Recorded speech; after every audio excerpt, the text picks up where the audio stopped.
Hi everybody, it's time for story number 3, and this story is being brought to you by my favorite advertiser, my wife, who makes these flowers out of bars of soap, and then she carves them and paints them and makes them look like absolutely wonderful flowers.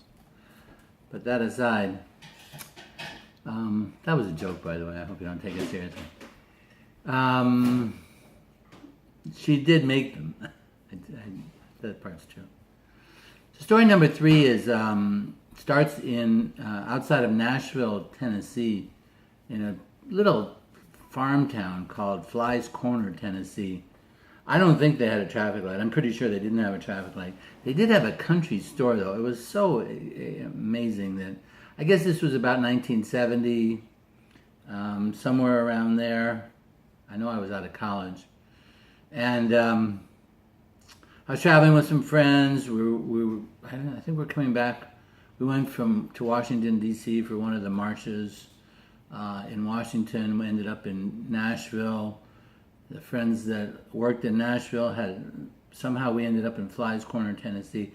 This was the authentic thing. I mean, we went to the country store, and there was a potbelly stove in the middle of the room with a bunch of guys sitting around, and it was probably doubled as a gas station, but there wasn't much happening in this town at all. It was they raised. I remember they raised milk, not grade A milk for drinking, but for making cheese, like grade B or whatever that was. So this was not a wealthy area. We actually visited someone, an older lady there. That I was in my 20s at the time. There was an older lady that was quilting, and selling quilts. I think I bought one from her actually, and. But anyway, we were hanging out on this farm. We had an outhouse. There was no indoor plumbing. This was rural Tennessee. Fly's Corner. I haven't looked it up. I'll look it up to see what it says about it now. And one of the things they did, it was very conservative area, but they had to make money. And I believe some of the people there had started growing weeds, marijuana, because they could get some money for it. And they wouldn't use it, and they didn't believe in it, but it's there were people there growing it. It was 1970, 71. Weed was getting pretty popular. In any case, a friend of mine and I decided that we had both had an interest in the Native American stuff, and we decided we wanted to go to Wounded Knee in South Dakota and Pine Ridge Reservation, and so we were hitchhiking. I mean, at that time, we were traveling with friends, but then we decided just hitchhike, because that's what we did. We hitchhiked out to South Dakota from Nashville, Tennessee. And I don't know if you know the story of Wounded Knee, but there was a massacre there of the Native Americans, and it was a horrible thing. I think they killed women, men, and children. They pretty much decimated that whole Sioux tribe that was living there. I think it was the Dakota Sioux, I'm not sure. Please don't, you can fact check me and see if I'm right. But anyway, so we head out, we hitchhike out there, and it's, when back in those days when you were hitchhiking, I had hair almost down to my waist and a real long beard. We were definitely hippies, and other hippies that were traveling would pick us up, and most normal people wouldn't pick us up. I mean, it was rare. Traveling with a girl, we probably got more rides from trucks than we normally would have gotten. But so we ended up getting out there end of day, and ended up sleeping at in a football stadium, like the high school football stadium, and then the next day came, and we ended up we went to Wounded Knee Field, the massacre site, and we're walking around there, and this big storm came up. I don't know if you've ever been out in this is in the Badlands area, or near the Badlands area anyway. But this was a prairie, not the rock formations of the Badlands. And this big storm came up, and there's no place to go to hide. We're in the field, we're in the massacre site, and I'm thinking we're going to be the ones that die here because the lightning is huge and there's no place to hide. And we're out in the middle of it, and it's not on us yet, but it's coming. You can see it coming towards us. And I have very few regrets in my life. Very few regrets. I've done almost everything I've ever wanted to do, that I could do. And one of my only regrets is while we were there, some young Native American girls come up. They're like early teenagers, and they see the position we're in, and they invite us to their home. And by that time in the trip, I was getting tired of traveling, being out, and I kind of wanted to get back. My relationship with this girl wasn't going so well, and I just wanted to be over with it and have a chance to go back to Nashville. And so I said, no, we'll just start out. So we ended up getting back on the road and hitchhiking out of there, and we didn't end up dying in the storm, obviously. And somewhere along the way, I don't know if it was that day or the next day, probably the next day, somebody took us to a rock quarry, rock quarry filled with water. And there were some places that you could dive from, high diving off the rocks into the water. And the girl I'm with decides that she wants to try this.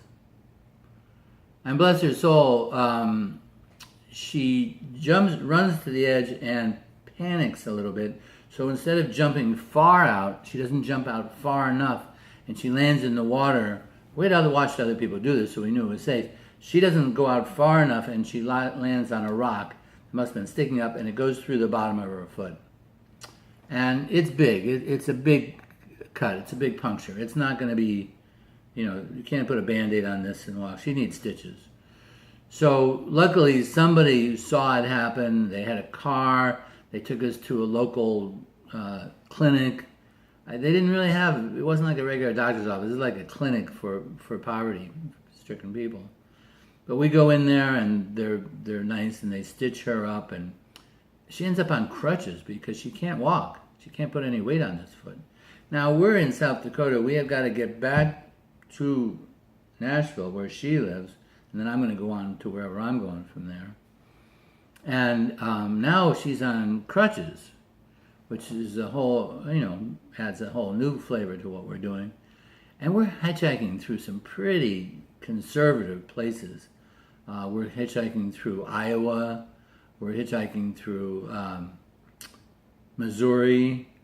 Missouri is pretty famous for not being welcoming. And we can't get a ride. We're stuck somewhere. I can't remember where it was.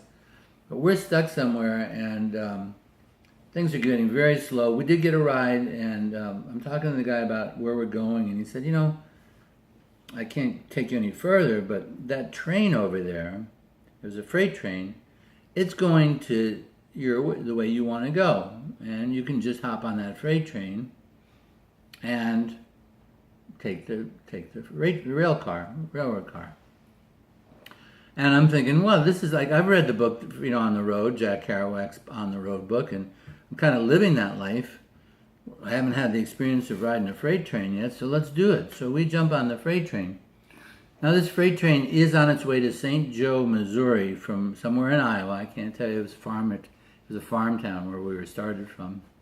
And I don't even know if it was a town. It was just about the side of the road. And we're heading out. The train starts, and we're heading out. And I'm thinking, this is an adventure, and I like adventures. So we go maybe 40 minutes, 45 minutes, and the train stops. And I mean, it stops in the middle of nowhere. If you look out there's doors on both sides of this, and if you look out the doors on this side, all you see is corn. You go to the other side and look out, and all there is corn. There is nothing there. There's nothing but corn. Way past the cornfield, there's like a small country road. So that's not going to take us anywhere. And so we're stuck on this train. Now, we didn't bring, again, this is, so many of my stories are not well conceived. They're just like it'd fly by the seat of your pants stories. We don't have any food. We don't have any water. I have in my bag some dehydrated fruit. And I'm not real bright, so I don't realize that I'm eating this dehydrated fruit. Well, where it gets its hydration from is my bodily fluids. It's taking the water out of my body. And so it's not sitting well. It's not like I'm feeling full. If anything, I'm feeling, kind of weird after a while. And there's not a lot of it, but I ate a good deal of what was there. And then finally the train starts again. Oh, thank God! I think, okay, he's gonna go, and we're gonna be all right. It's gonna be okay. And he goes another 30, 45 minutes, and he stops again.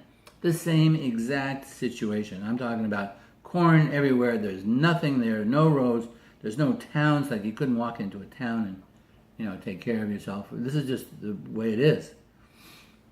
And all of a sudden, I'm looking out. Now you got to remember this is flat land, but they build the train track up higher. It's got stone and it's got the tracks, and it's built up higher than the flat ground. So when I'm standing up and I'm 5 feet 10 and I'm looking out, maybe there's another 3 to 4 feet below me. So I'm looking out, and maybe at eye level to the ground is maybe 8, 9, 10 feet. And I'm looking at the distance, and all of a sudden I'm looking at the distance to see what's out there. But I bring my vision in, and now I'm looking very close to me, and there's these plants growing right alongside the track, and they're all very tall. They're 8, 9, 10 feet tall. I'm looking at them, and they're at eye level. And I all of a sudden realize what I'm looking at is marijuana. That somehow, this man or whoever it was, or however this happened, they planted weed up and down the train tracks next to the train. There's nobody. This is not a passenger train. These are railroad cars. And this guy's probably harvesting weed and planting more weed. And I, at that time in my life, I love weed. I mean, weed's, didn't have any. I don't hitchhike with weed on me. I mean, that was the one thing I was smart about. If I get busted, I don't want to go to jail in Iowa, Kansas, or Missouri, for sure. I know that. I'm smart enough to know that. But, this is free. And it's buds. And it's, it's ready to be picked. It's ready to be harvested. So I go out. I don't have to go out and just reach over, grab it, and cut off the top. But I'm not a farmer. I don't know how to process weed. I know how to smoke it. I know what it looks like, smells like, and stuff like that. But I don't know how to. I don't know much about it. I know that there are buds, but I take the whole thing, the whole top, and it's about the size. It's a little bit bigger than a basket, about the size of a basketball. And I put it in a plastic bag. I don't know where I got the plastic bag from, and I stuff it into my backpack. So now I am going to hitchhike with weed, probably enough to get me, a long term in an Iowa prison or something like that. Oh my God, I'm laughing about it now because I survived it. So I'll tell you the end of that story. The end of that story is it fermented, or it went mildew inside of me because it was moist. It had never dried out. So I never got to smoke it because it fermented inside that. It mildewed, not fermented. It mildewed inside that plastic bag between heat and moisture, and wasn't ever dried out. So at one point I tried to smoke it and nothing happened. Or I was at a campfire with some other people, and we ended up just throwing it in the campfire. Nobody got to get anything out of it. But anyway, so now we finally get into St. Joe. I mean, it took hours, and so I'm thinking this isn't really working. This nice, glorious thing that we're going to do, train travel, wasn't so glorious at all. And then when you get there, you got to worry about those guys that are in the stations areas they're looking for people like me, and the girl's name is Libby, and they're looking for guys like us. And so we're getting nervous about even getting off the train. We get through that. Now we get back on the road, and we get picked up. And I remember now what happened. I was on my way to meet some friends in California right after this experience. So I was going to go back to Nashville and fly out to San Francisco or LA. I can't remember which one. I think I was going to San Francisco. And so I had money, and I was going to get a plane ticket and go out there. I just had my backpack. I have everything I own with me. Everything I need is with me in that backpack. And I'm going to head out to San Francisco for another adventure. And but I got to get Libby back to Nashville. And we get a ride. At one point, we get a ride with a guy that's actually going to Nashville. This is big. And he seems like a nice guy, and I'm sitting in the back, and Libby's sitting in the front, and they're actually getting along really well. And so I come up with a genius plan. He's willing to take Libby back to Nashville. He set that up. And he's willing to drop me off because he's going right on Route, I don't know if it was on Route 70 or 80, it wasn't 90, it was probably 70 or 80. And he's going to take her back to Nashville and drop me off at the St. Louis Airport, and I'm going to fly out to California.